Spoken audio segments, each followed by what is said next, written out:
Yo, what's good? It's Bear in the building. Thank you guys for tuning in to another episode of Kueen Talk. If you guys are new here, welcome.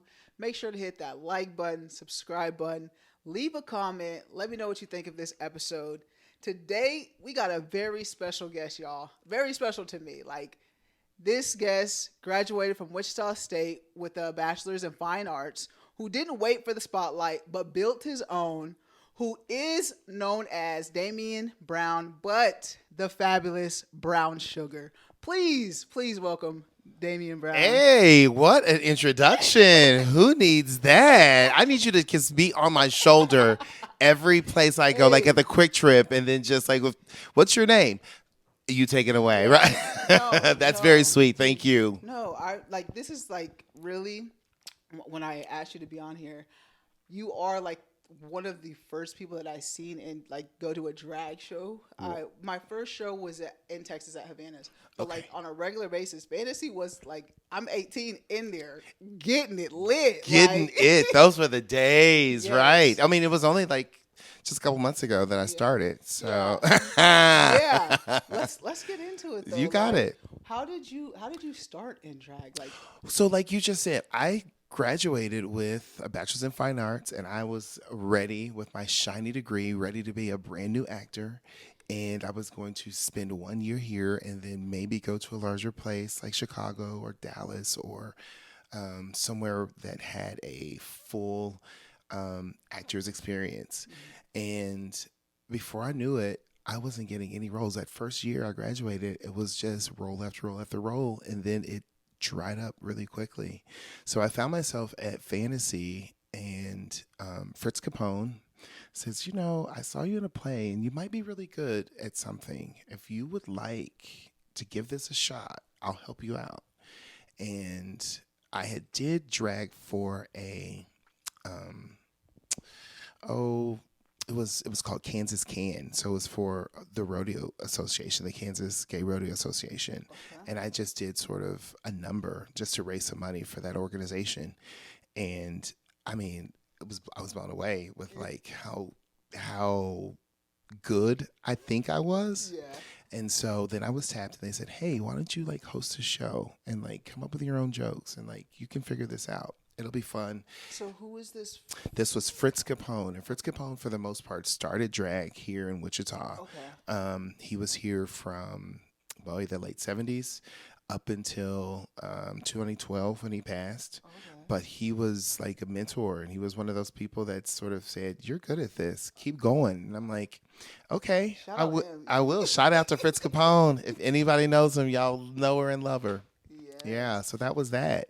And before I knew it, I took off. And then I had my own show. And then What year was that? this would have been 2001. So 2001. 2001 when I first got started. I did drag a little bit for a show. I did a play where I had to play a drag queen specifically.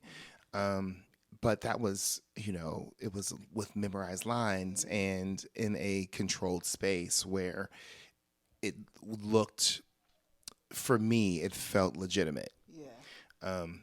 Since then, I've kind of fought. There was a moment in my drag career where I kind of fought and thought, this still isn't mainstream theater. It still isn't what I think I was put on this earth to be or do.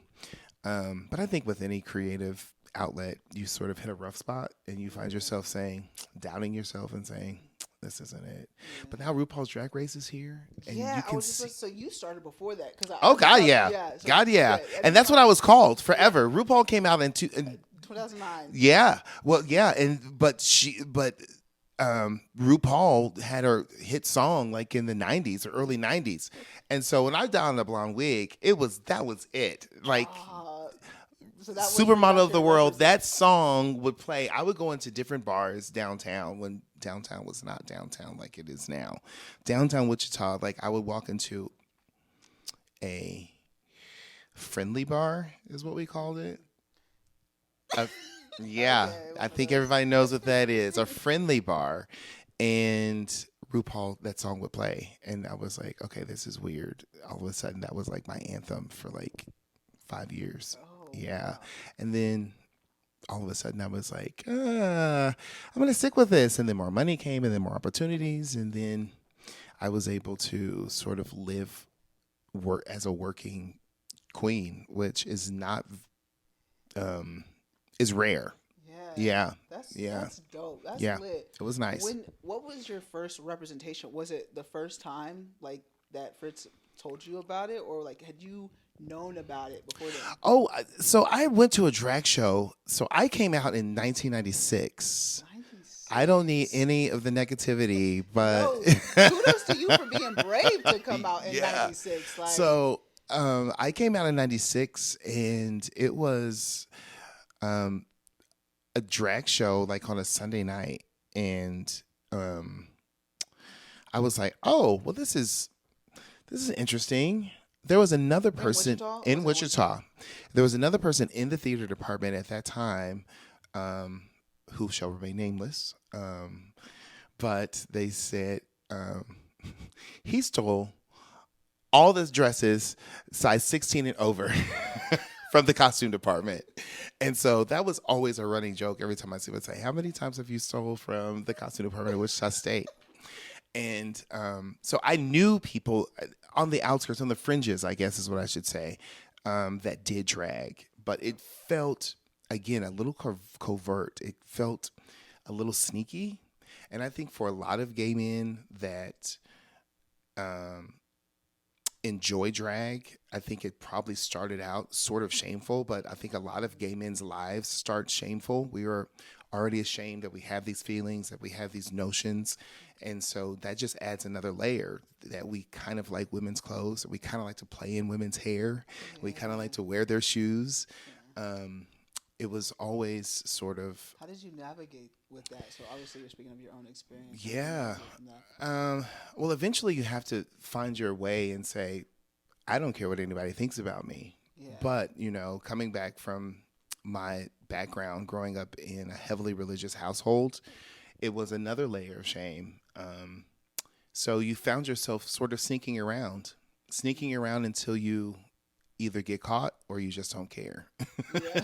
I'm thankfully an only child. So my mother did not know, but eventually before she passed, I finally said, so what do you think of this person? I had my picture on my phone, and I said, what do you think of this person? She says, oh, she's pretty. And then she sort of paused. And then it was almost like you saw the syntax like connect, those brain flames that said, oh. I said, yeah. She goes, oh, you look good. That's a great response. Yeah. I was fully an adult at that point. And so I had already sort of came out to her, and I was living with my lover at the time. So it was just my life, I think. And so thankfully she gave me that blessing to say, this is your life. Do it however you want to. You're not hurting anybody. It's not illegal yet. But, and so you do it, you go for it, and be the best you can be. And that's how I was raised. Whatever you're going to do, make sure it's the best. That's dope. So you said in 96 is when you came out. Yeah. Okay, here we go. Let's go with that. Yes. Sweet Lord. How old were you? How old were you? Well, wait, this is your coming out story. Like, okay, sure. So, I was 21 in 1996. Okay. So now you do the math. Okay. Yeah, I got the big 5-0 barreling down the hill, ready to knock me over in the next couple months. But yeah, I was 21, and I didn't want to do anything illegal. Like at that point, you could jump the fence in the fantasy. There was a way that you could park in the parking lot, and then there was a high fence that you could jump, and then walk through. You could be 18 to get in there, though. That was before. Oh no. That was after. Okay. Before, it was heavily regulated, and the police would sometimes show up, and the DJ would turn on this red light, like a siren, that meant if you were underage, get your out of here. So they would jump the fence, crawl through the desert. Oh my God. And then they would enter through the patio, because the patio didn't charge. They didn't have a door person. And so by that point, the music was already going. It was halfway through the night. It was midnight. And so you could still show up at 17 or 18 or 19 and dance the night away and not get caught.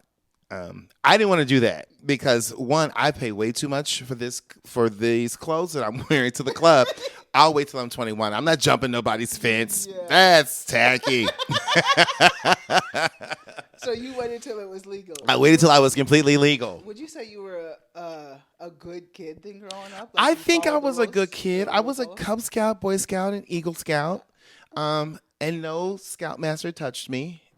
Thank you for that. You're welcome. You're welcome. I didn't know if you wanted this, if it was going to take a sad turn. No. And I was in debate and choir and church functions 3 nights a week until I was fully grown. And so, yeah, I mean, that was it. That was like, for me, that was my moral compass. Like, it was about serving your community and serving your God. And that was it. There was nothing else in between. So I think I was a good kid. Yeah, I mean, my first beer was a Michelob. Okay. Have you ever never? Do they say it was not a Michelob Ultra? It was a Michelob Lowenbrow. It was called the Champagne of Beer. Sweet Lord, I should not be telling this story because some of you people that are over 40, y'all know exactly what I'm talking about. Michelob Lowenbrow was the name. Lowenbrow, Loenbr. It was German, Brau or something like that. Smooth brew or something in German. And it went right in the plant. Like, I took a sip and I was like, I can't do this. Next. Fast forward. That next summer, I was drinking Coke 45 double malts, the 40 ounces. Coke 45, baby. It was $1.98. Hey. For $10, you get the whole crew wrecked. Yeah. Been there, done that. That is the cheap and does it quick. And it gets right where you need to go. Yeah. That malt beer. Yeah. Oh man. So you said you're like really religious growing up. What's your faith look like now these days? So I still listen to gospel music every morning just because I don't know where my mind is going to go. And sometimes I sort of need that peaceful, pretty music in the morning, just sort of wake me up and sort of remind myself to be gracious of the things that I have. Even when you sort of hate your job, there's always somebody that says, man, I wish I could work at a bank. And then it puts things in different perspective. You get in my car, and it's like, this. Sometimes that car will light up like a Christmas tree as soon as I start it up. Like, all the lights are on. But it's mine. You know what I mean?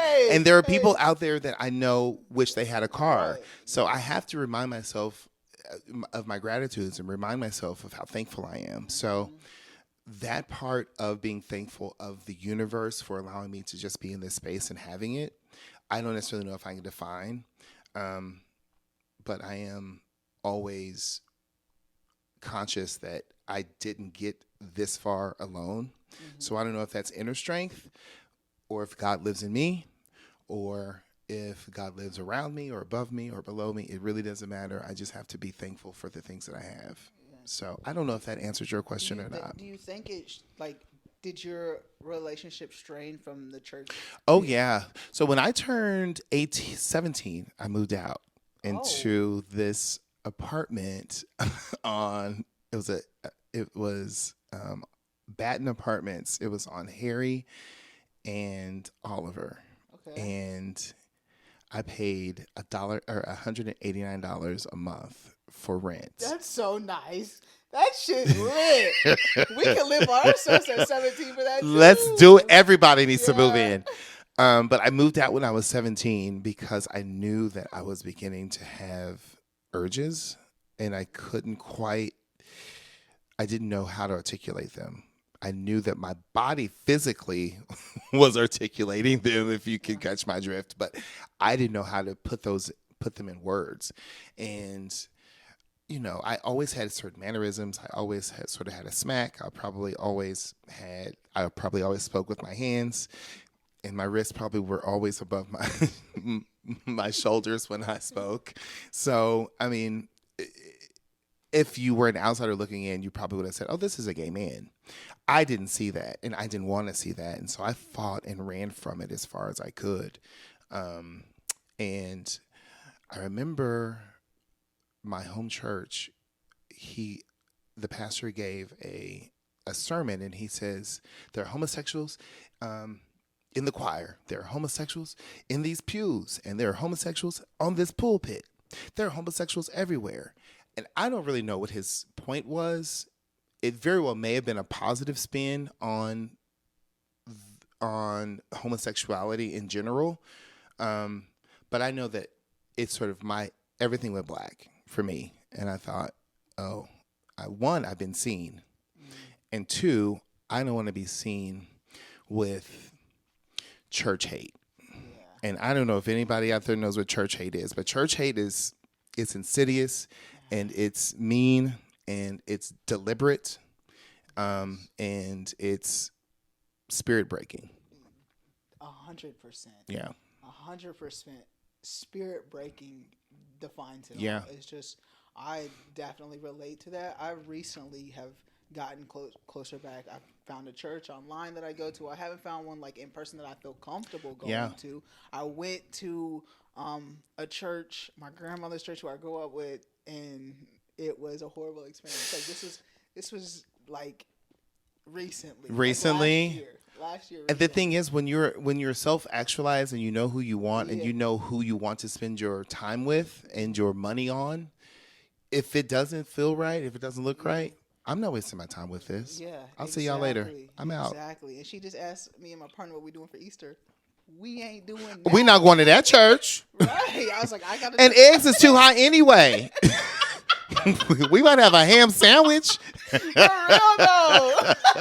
Hey, but no, it is. We gonna wait till Easter Monday and get that half price jelly beans and Reese's peanut butter cups, baby. That's so what we're doing for Easter. Yeah, so it is spirit breaking for sure. Yeah, and like you have to find your own level and relationship with faith and what that looks like after it's broken. Like after it's broken, that's when you pick up the pieces.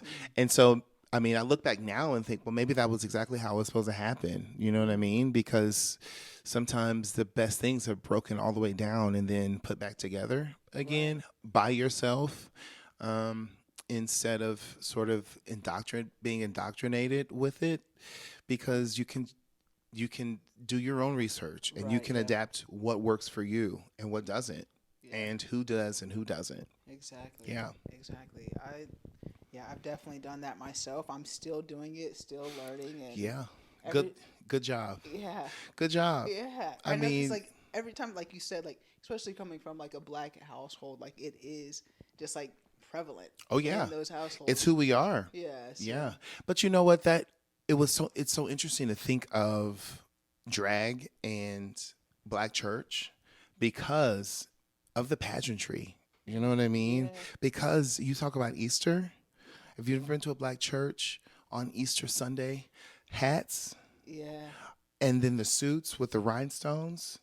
That's drag. Yeah. Baby, that's drag. Yeah. And I remember touching, I was a little one, but these ladies used to wear like these like hair pieces on the back. They called them falls back in the early 80s. I cannot believe I'm telling you my age.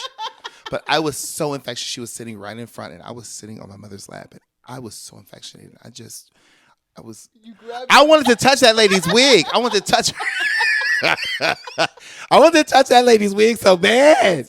And I remember my mom's just putting my hand out. I was older. It's not like I was a toddler. Yeah. You know what I mean? Like toddlers want to touch everything. Right. I was old enough to be able to be told to sit down and pay attention or color or whatever, to keep you busy. I was old enough to probably not to pick too big to be sitting on her lap, but I don't know if the pews or all the family was squishing just in one pew. I don't know how it worked, but I was infatuated with that lady's hair, and I didn't touch it, but I wanted to bad. You mentioned that it was drag, and I seen a quote that you said, we're all in drag unless you're naked. Absolutely. Yeah. Absolutely. We're all, I'm wearing a uniform because, I don't want to be wearing this. Yeah. It is the same as drag. Drag is something that you put on to sort of present yourself to perform for that. And so I'm putting this uniform on to present myself and to perform those expectations of the uniform. It's definitely a political moment every time I put on drag, every time I don drag, because so many don't understand it, and some don't understand that it's just a boy in a dress that's telling a few jokes and mushing his mouth around to somebody else's song. We don't take it that serious, so I don't know why everybody else is. What do you feel when they say like kids is not made for drag? Well, I'm going to be honest with you. That's fine. Yeah. That's fine. I probably don't. I mean, if you've ever been to my show, I probably don't think that you need to have a child at my show. But trust me, there have been times where I have prepared and I have bullet points of exactly what I'm going to say when my opening monologue after I finish my first number. And there's a 10-year-old that comes up and gives me $1, and I'm like, oh, this is parenting 101. And I completely understand that they want their child to be, they want their children to be around and see people that are different than them, because it does humanize the whole experience. Yeah. But there's a time and a place. But there's a time and a place. And so I feel like reading to your child, I don't know if I ever want to. And that's just me personally. It's not saying that I believe the children are our future. Thank you, Whitney Houston. Teach them well and let them lead the way and show them all the beauty that they possess inside. However, I don't necessarily think that I want to spend an afternoon reading to your child if your parents don't want me to. Yeah. And I think it also comes down to my generation. So many times gay men have been looked at as predators. So we have to really, I'm ultra conscious about somebody else's child.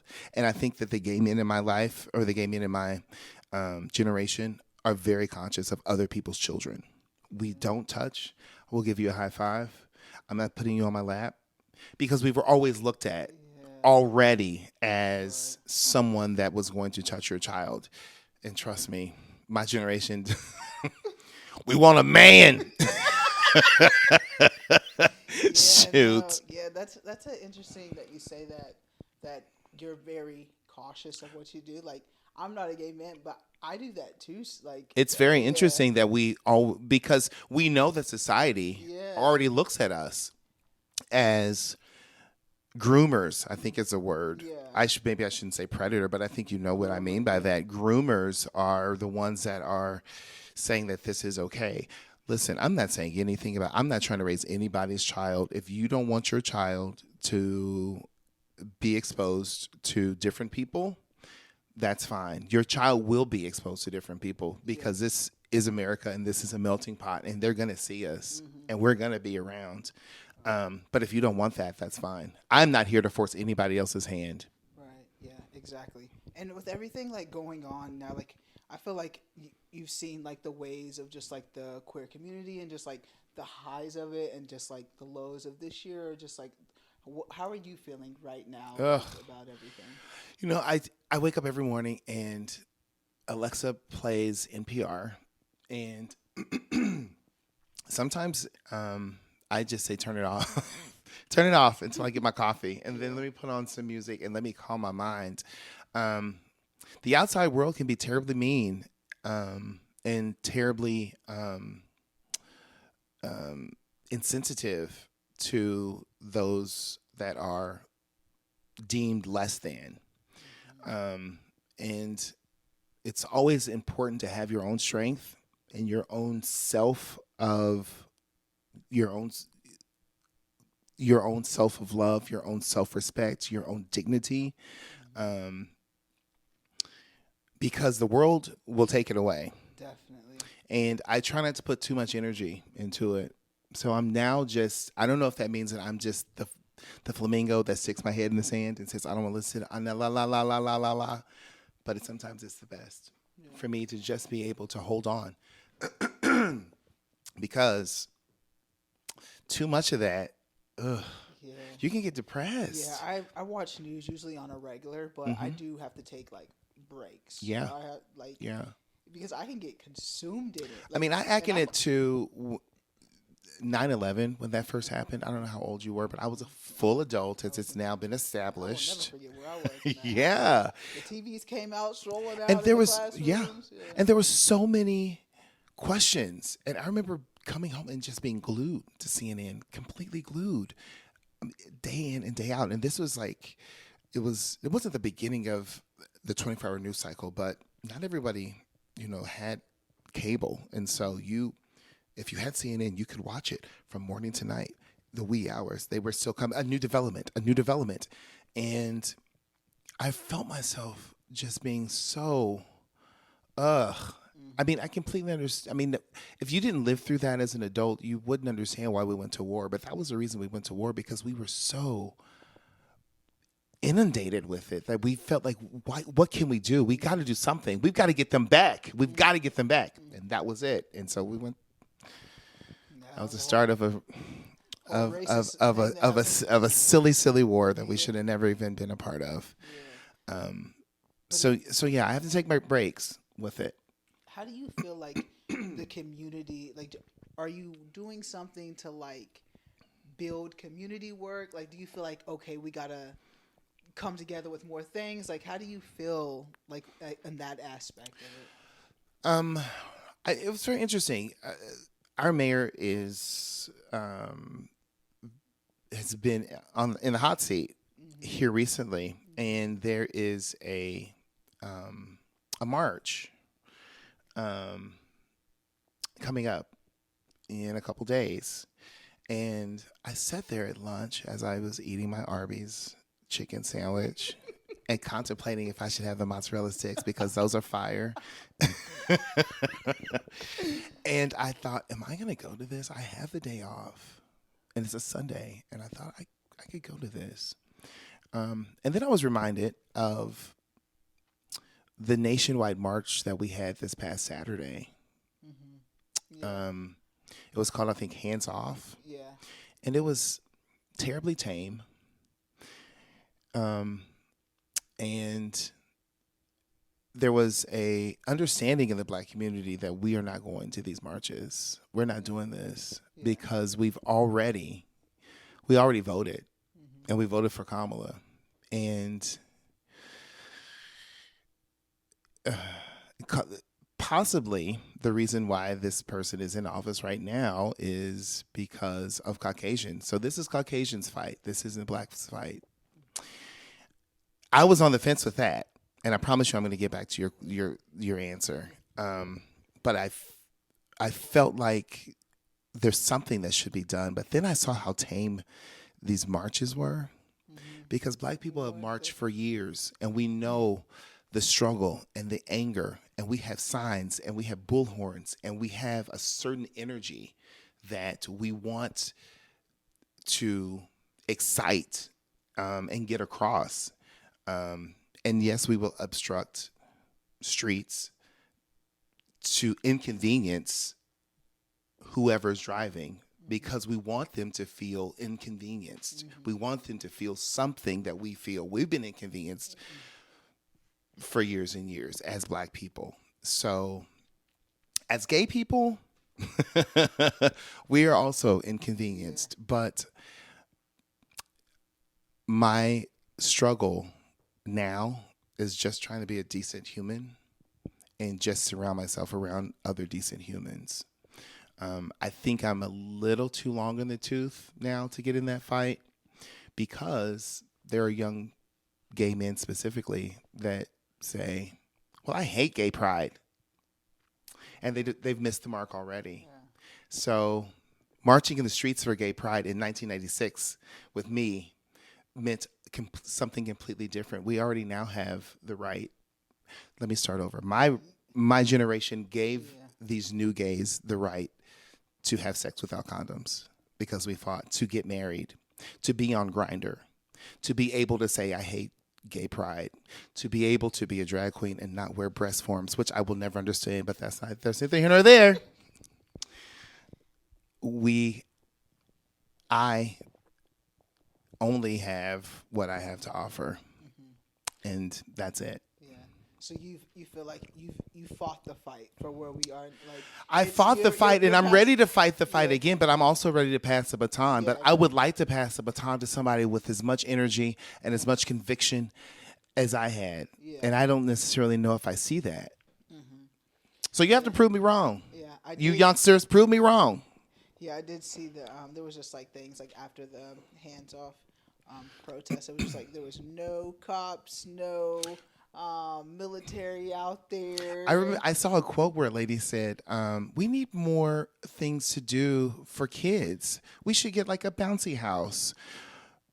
Ma'am, this is a protest. Like, what are you talking about? This is not this isn't a birthday party. Yeah. Like, I didn't see that. Yeah, she says we need to have more things for kids to do it during the protests. Yeah, maybe stay home or read to them because I'm not. Man, I like with Kueen Talk. This is like my way. Like, you're not gonna silence our voices. Yeah.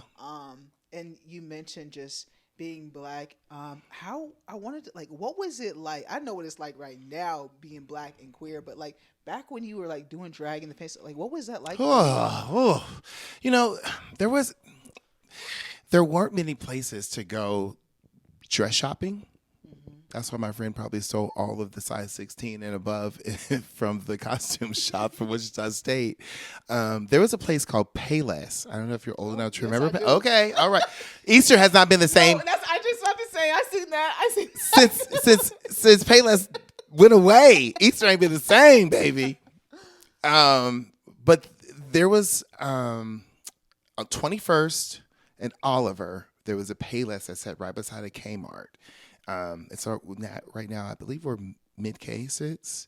There was Payless, a Revco, which is sort of like a Walgreens, and then a Kmart, and then like a Chinese restaurant. It's all set in that place. And that was the only place that you could get larger lady shoes. Okay. But we knew when the shipment came in. And I would squeeze my size 14s into a size 12. Oh my gosh. But it was good, but it was cheap leather and it was well-made leather. And so the glue didn't give out. Like, you could squeeze in. You just put it in. And there were a few dress shops that you would have to get buzzed in to go. And if there were too many gay men in that dress shop, you just sat outside and waited until 3 left or 1 left, then they would buzz you in. So I don't necessarily know if this had to do with me being gay in a women's dress shop, or if it had to do with me being black, or if it had to do with both of them.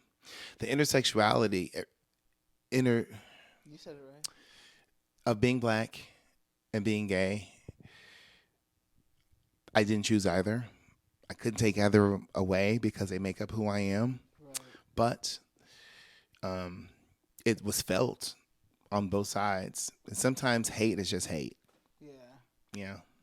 Did you see a lot of representation of other like gay black men that were in drag besides RuPaul? Yeah. So I did see RuPaul, but I'll say it again. Besides RuPaul, I saw a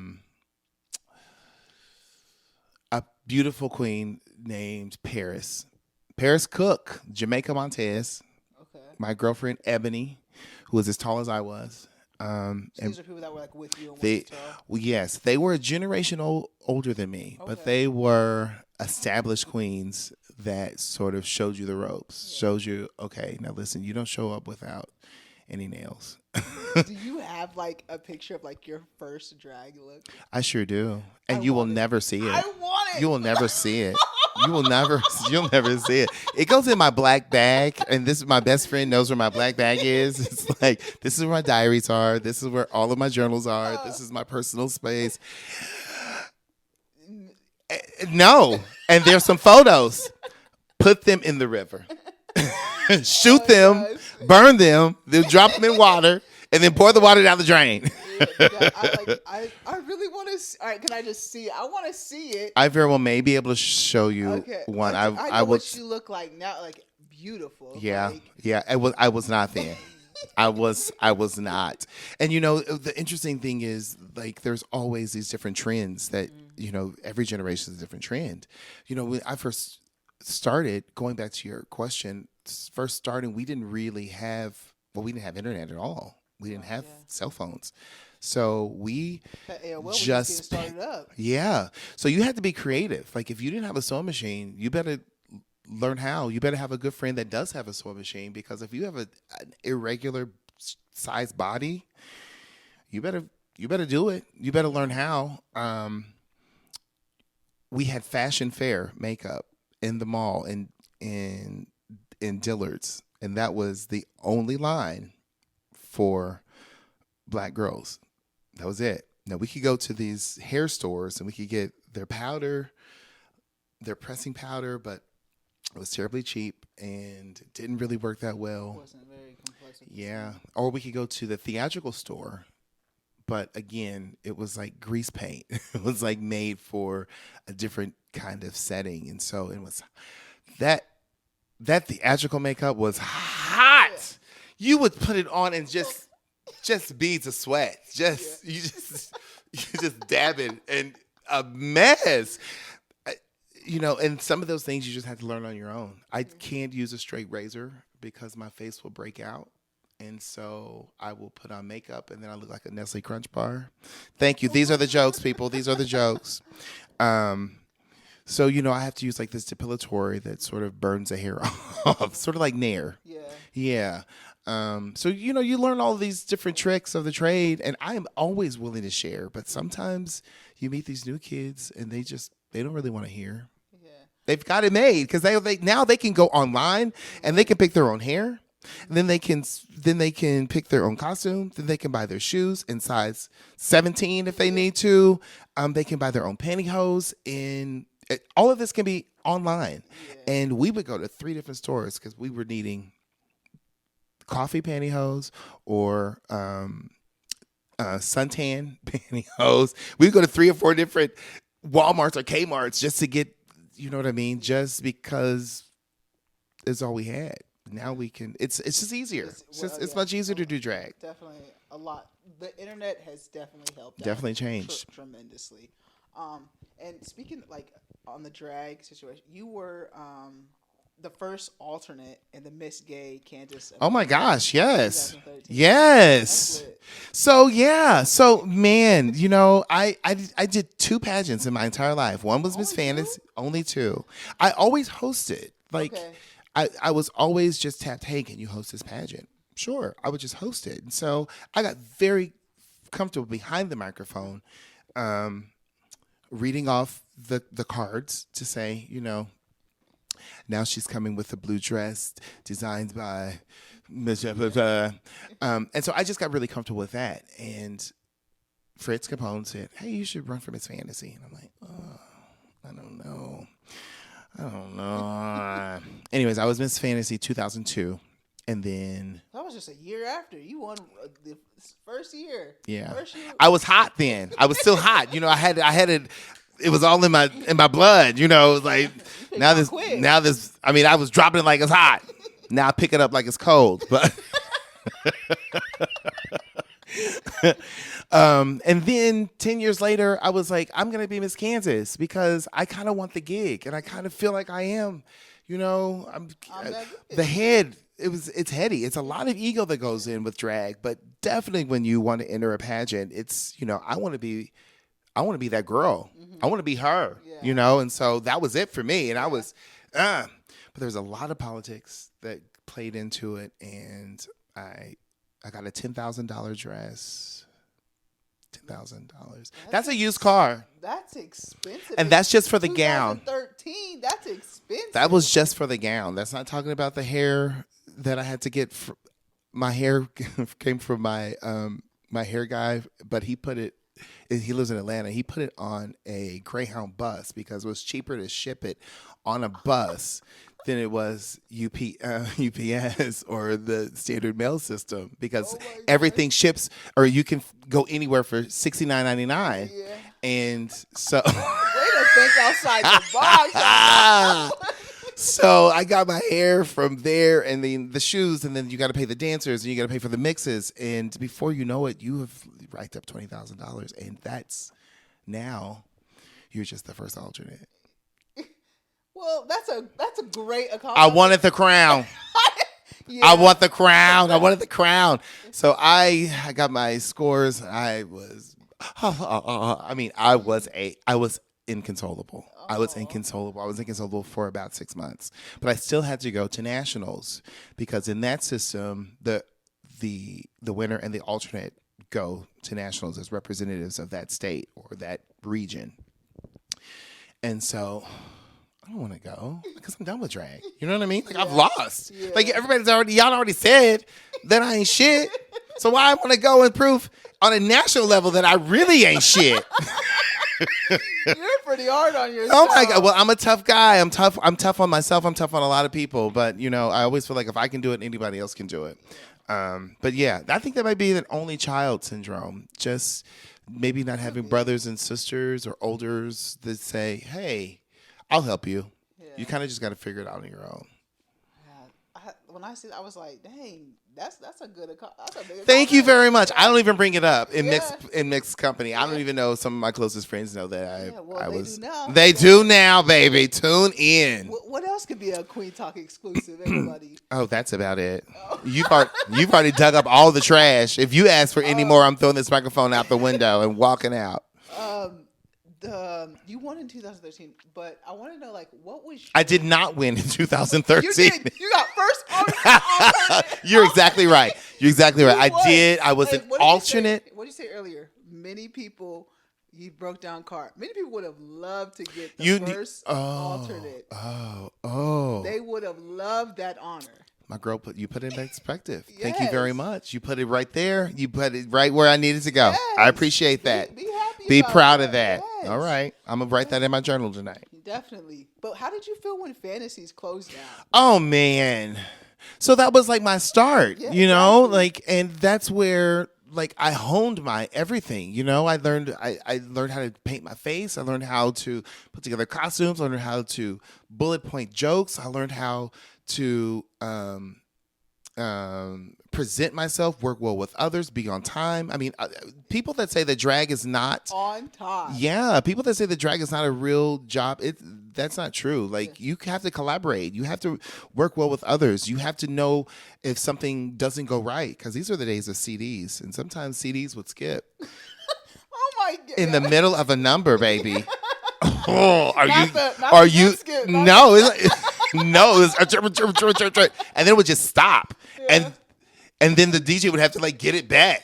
You'd have to learn how to, you know, like ad lib and how to do all of that. So when Fantasy closed, I was like really feeling really great. I had already traveled. I had already done shows and here and there and in different states and cities, and people were calling me to be a part of hosting their pageants. And so by 2014, I would come out and it was Thursdays were packed. I mean, packed. Yes. And I would start the show at 10:30. Okay, 10:30. Like the last 5 years, I got really good about starting the show on time. But before, it would start at 11. It was at 11:02. Start at 11:15. I mean, I was tripping. Like, how dare you invite somebody to a show? And these people, they've been here an hour and a half just waiting. Anyways, but I learned all of that, and the shows were packed. And then I would come out on a Friday night, and it was 15 people in that big old bar. So I began to realize, oh, no, there's a lot of onus on myself, and I need to sort of make sure that I step up to the plate because I'm not saying that I'm keeping the bar open. I am not saying any of that, but I know that I was a puzzle piece to keeping that bar afloat for a while. Yeah. And then when it closed, well, that wasn't easy. That was like, I'm not doing my job. I'm not Here it is, hard on myself. Here it Yeah. is, the ego saying, "Oh, well, I should have worked better. I should have worked harder." So I went into a weird depression for about 4 months because we had to clean out all of our dressing room. I had a huge dressing room. I had to clean it all out, put it in my garage. I didn't know what to do on Thursday nights because I had sort of established myself every Thursday night. I started getting ready at 5 o'clock, teasing hair or making or whatever, finishing the costume. And I'm just like, what do I do? What do we do? So it was a loss. It was a loss. I met some of my best friends at Fantasy, and I met my lover at Fantasy. I learned how to kiss at Fantasy. I learned how to do the 1-2 step by Sierra. Hey! I learned how to drink, and I learned how to flirt. I mean, a lot of the things that made up me makes me the gay man that you see before me was the Fantasy. And I know that's weird to put that on a building, but the lessons that I learned, it all revolved around that. Yeah. What'd you do afterwards? Like, where was the next? So my next step, here it goes. I went to work for a place called Boomerang. Okay. Yeah. I'm familiar. And it was very different because I had to sign a contract, which meant that I was working there exclusively. And I had to pack my drag. Like, I had to pack every night I would have to bring a bag to the bar because I didn't have a dressing room. And I had to what is this? Right. All of a sudden now I'm like, oh no, fur coat. I gotta get out of here. They paid me well. Or they would pay me the same that I was making at the Fantasy. I get a base pay. And I had a drink tab. And I found myself frustrated because it wasn't the Fantasy. But no one knew where to go. You know, the Fantasy closed so abruptly. Like, it closed. No warning. No warning. I think it closed like February 12th, 2014, or something like that. It was like right around Valentine's Day. So it was just out of nowhere. And so, like, I didn't know what to do. A month, and then all of a sudden, he's opening this bar. Hey, can you take a meeting? I was like, sure, I'll take a meeting. Took a meeting, then there was this contract, and I was like, okay, this is weird. So, like, can I, like, go out of town? Because sometimes I have gigs out of town. Sometimes I have, like, private parties that I'm asked to show up to. I'm just making an appearance. Well, that is a case-by-case basis. And I was like, oh, okay, I don't know if I'm going to like this. Yeah. So I was there for a year until the contract was over. Yeah. And my friend Robert opened a place that's now a strip club called Inferno. Okay. And it's on the other side of the tracks, literally on the other side of the tracks. Had my own dressing room. But it was an old, like, Mexican restaurant. So my wigs always smelled like fajitas, fried fajitas. But you got the dressing room. But I got the dressing room. So, you know, some people ain't got a dressing room. Gratitude. And that bar was set up really strangely. And it was, I think people at that point had gotten used to going to other bars. And we are now moving into 2016. And the goal was for gay liberation was to be able to get married and go wherever I want with my group of friends or my husband. And we don't necessarily, do we really need gay bars? So this was an onset of apps on your phone that you could find whatever you wanted to find. I think you know what I mean. And now the internet is in full swing, and we don't have to go to a drag show to watch a drag show. I can just watch it on YouTube. I can now turn on the TV and watch it on MTV at that point. You know what I mean? So part of the sharpness of drag the risqueness of drag, the shocking of drag is now moving into mainstream, and gay life is moving more into the suburbs. And so queens now being on the fringes of society are still on the fringes of society, but now the gay world has moved towards the middle. Yeah. And so I was there for 9 months, and then the bar closed down. And then I was tapped to host Sunday nights. We would do one Sunday night every month at XY. Okay. When did XY open up then? Oh, boy. 2016, 2017, something like that. And so I was doing a show once a month there. It wasn't great, but it was a creative outlet for me. Yeah. Still. And I was now I'm kind of tired. Now my back is hurting. Now heels are $80, and now my thigh-high boots are $120, and now hair pieces are $225, and now things are terribly expensive. And I'm not making a weekly, because everything I made in drag, I always put right back in drag. You know what I mean? So it was always a constant. You got to be fresh. If you're going to be every week, you got to come on. She wore that same dress last week. If she wears that silver dress, she look like a baked potato. That kind of stuff. So you got to be fresh. And so it was harder to be fresh once a month because I was like, what did I even wear? What did I wear for the September show? I don't remember. So I don't even know if I was repeating things. You know what I mean? And then it felt like a chore. Okay. It felt like, oh man. Personally, my lover and I were waiting tables at the time. He went to work at as a manager in corporate world, and he was pressuring me. This is it. We're getting older. Maybe it's time for us to sort of look for a job with retirements. We're not picking up these heavy trays. Yeah. You know what I mean? And bouncing around trying to learn Nicki Minaj and all her wordy ass songs.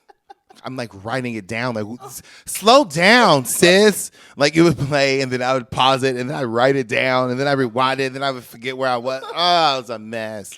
Now they have the lyrics. Now they got the lyrics.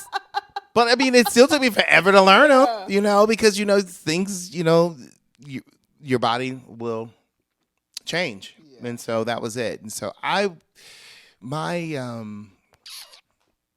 vigor for drag sort of to wane. And so I decided, well, I guess I'll go back to banking.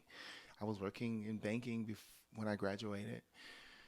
And 25 years ago when I graduated Wichita State, I was working for Bank of America. And I thought, my mom and my father, they were so proud. Oh my gosh, you stay on this job for 25 years, you'll be the president of the bank. Well, no, I dyed my hair blonde. I quit on a Tuesday. I'm going to wait tables at Bennigan's, and I'm going to be a drag queen. And I did that for 25 years. Well, yeah. 25 years. But you're still doing it, though. I'm still doing it. I'm still doing it. So you do it at Rain now, right? I do it at Rain. And, I mean... The show turned out good. Last time I went, it was good. I just had a show last week at Roxy's. And that was great. I am also in a position, and I don't want this to sound or come across the way it might come across, because I mean it earnestly, but I'm in a position to sort of turn down gigs. Yeah. There are some times where I'm just like, no, I could probably work a lot more. I could probably work 3 times a month if I wanted to. I don't want to. Right, yeah. If it's like you do it when you want. I do it when I want to. I don't have anything to prove to anybody. Yeah. I'm on Kueen Talk. Yeah, hey, I know that's right. I'm on Kueen Talk. I have seen it. I have not done it all, but I've done enough in my lifetime to be able to not necessarily have to get my name out there. Who is that? I'm Brown Sugar, and you know what I mean. I got to be bodacious and go up to strangers and with my big blonde wig. And I feel like if you're gay in Wichita, I feel like they know who Brown Sugar is. Like, I don't know. I mean, I feel like if you don't know who Brown Sugar is, you definitely should. You should. Now, listen, I will agree with you. Yeah. No truer words have ever been stated. Do you do the Rain show every? So I do it every other month. Okay. And I've already done it for March. So my next show will be in May. Okay. So Is it like the first weekend, second weekend? it's usually the third weekend of the month, but sometimes they have to move it around depending on the holidays. Yeah. So I'll keep everybody that posted. That is one thing, like you said, you used to be late, but that's one thing I figured out about your show. Like you had one recently at XY. Yeah. And I was a little late, but it was already on time. I was I'll start because now I realize that your name and your reputation is on the line, and the stakes are a lot higher. Like you can't say, "Oh well." Back in the day, you could start because this is the only game in town. Right, you know what I mean? If you want to see, your best friend Christina Cross do the number, then you got to stick around and wait. And we kind of knew that. Yeah. Now people can go somewhere else. They can spend their money somewhere else. They're giving you their hard-earned dollar bills to tip you, and they don't quite even understand why they're tipping you. Is it because they like the song? Is it because you're popular? Is it because they know you? Is it because they like the outfit? For me, it's the song. And if you know the actual words. Yeah. Some just get, and they don't know. And they're mushing them out. Yeah. Bubblegum in a shoe. So are you kidding me? The song has to be like, for me, if I'm feeling song, you getting $1 just for the song. And then it's like, if you know the words, I'll give you another $1. Yeah. So I start on time. And like, if you're on my show, I mean, I say this, I'm playing the overture at 5 till. We're starting our pre-show music. And at 10 o'clock, if the mic goes out or we need to change the batteries, I am livid. And I'm like, when did I turn into this person? Because usually I'd be like, oh, well, we're going to start when we start. Anybody got some super glue? Like, What advice would you have for anyone that's starting drag today? I know you said line, but like from you, like what? Have a point of view. Have like a character. In your mind of how you want to be perceived, because if you're good at it, you're going to be that character for a very, very long time. It's very interesting. Like I've typecast myself to a certain extent. Like, and I used to really hate it. Like when I was going through the trenches of being done with fantasy, I was like, well, I'll do something else. But I was brown sugar. Yeah. You know, I would go and audition for a role, and I was too femme. You know what I mean? Even though I can play a mean heterosexual, I was still a little too femme. You know what I mean? I was looked at in the community and in the theater world as brown sugar, and so that was have a point of view. Have a sickening something to give. I remember my friend told me once, Darren Burton, God rest his soul, Key Nicole, she said, always bring something to the party. And that means if you have a sickening hair, if you're known for your hair, you're known for jewelry, you're known for exotic nails, you're known to have a beautiful face, a fabulous body, you're going to be a body queen, have something. Have something that is yours and yours alone, that is distinctly specific to you. And you've got to work really hard to find that niche. Mm-hmm. Yeah, I love that. I think you brought a point too. Like once you find that something, and if you've done it so long, people are gonna see you for like that. When I seen you first, like you're brown sugar. Like, like that is. It's brown sugar first before it's Damian Brown. Yeah, I didn't even know what your real name was for a while. That's it. There's a lot of people that don't. Yeah. This lady at the bank the other day, she goes, brown sugar? I have a name tag right here, sis. Like, keep it professional over here. Yeah, like, that is, like, but that also means, like, how well you've done that. Like, that's who you are. Like, you've branded that. So you've done a great job. Well, thank you. Yeah, and I just thank you for being a part of Kueen Talk, because this is like about representation. Like your story, I had to have you on here just because, like I said earlier, it was a long time coming. Yes, sorry. No, but when I went to Fantasies, like you stuck out to me. Like your show was amazing. I will never forget the fantasy shows. Like that was the start. I was 18. I didn't wait till I was 21 to start drinking. Okay, that's it. That's it. I was in there getting lit, having a great time. And it was so fun. And I thank you for doing that for the culture. Like seeing that representation of a black person up there doing it, running and hosting a show. Like that was great for me to see. It was the only time I did see it. Yeah.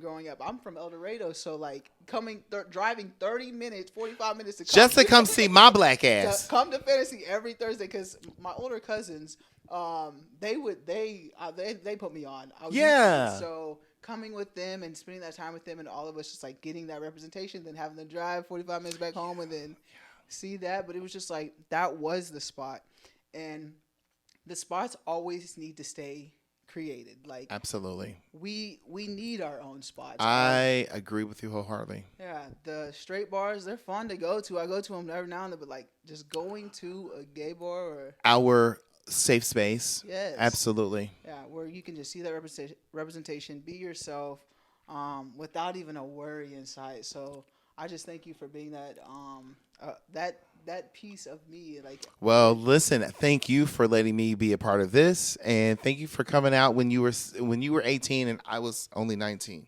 yes. The lies.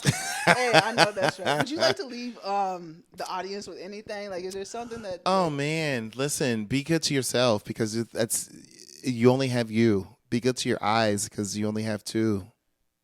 Yeah, I was about to start rapping, but then I just stopped. I'm sorry, because it just rhymed at the very end. It did. I was like, hey, I didn't know what. Oh wow, I didn't know where I was going either. But then I was like, okay, two, shoe, blue. Stop where your head, Damian. Hey, thank you again. Thank you again. Thank you guys for tuning in to this episode of Kueen Talk. I hope you enjoyed this episode with Brown Sugar, aka Damian Brown. That's what we should say now. But yeah, make sure to hit that like button, subscribe button, leave a comment, and let us know what you think of this episode. And do you miss fantasies? I do. But yeah, let us know. But as always, family, friends, strangers, love. Be nice. Be nice.